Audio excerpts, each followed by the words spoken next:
Speculation over the long-term viability of the single currency has been reignited.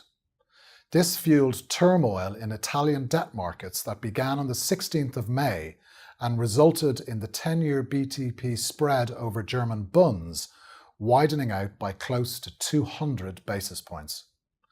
While we understand that a readjustment of risk is justified now that we have a populist coalition in power in the third largest Eurozone country, the extent of the sell-off tells us as much about illiquid trading conditions in the Eurozone bond markets as it does any imminent threat to Italy's membership of the single currency. Italian yields have now fallen back for 5 consecutive days, reflecting the fact that the worst-case scenario of fresh elections has been avoided.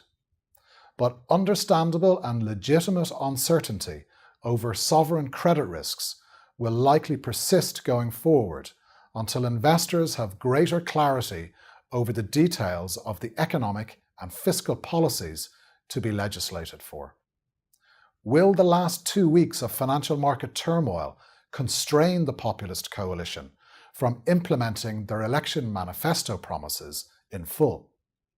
On the 1st of June, we lowered our Eurodollar forecast profile to reflect the risk premium associated with Italian political uncertainty. While we have lowered our Eurodollar forecasts, we continue to show an upward profile and believe the drop from 124 in April is a correction in a long-term upward trend. There are a number of reasons for this. Firstly, we do not believe Eurozone existential risks will return.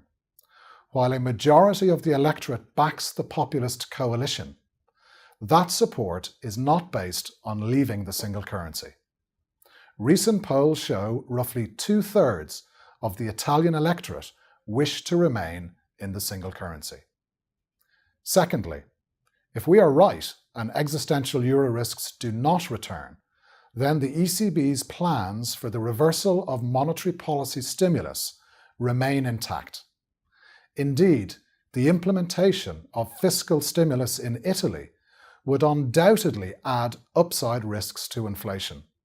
The flash inflation estimate for May, released last week, was stronger than expected and can't be explained wholly by energy prices.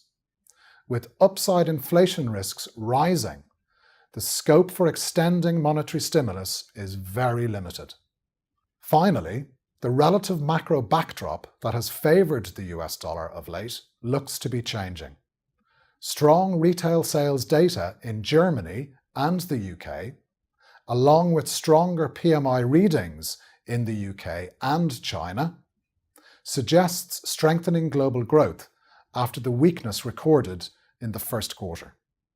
These factors will help re-establish the upward trend in Eurodollar over the coming months.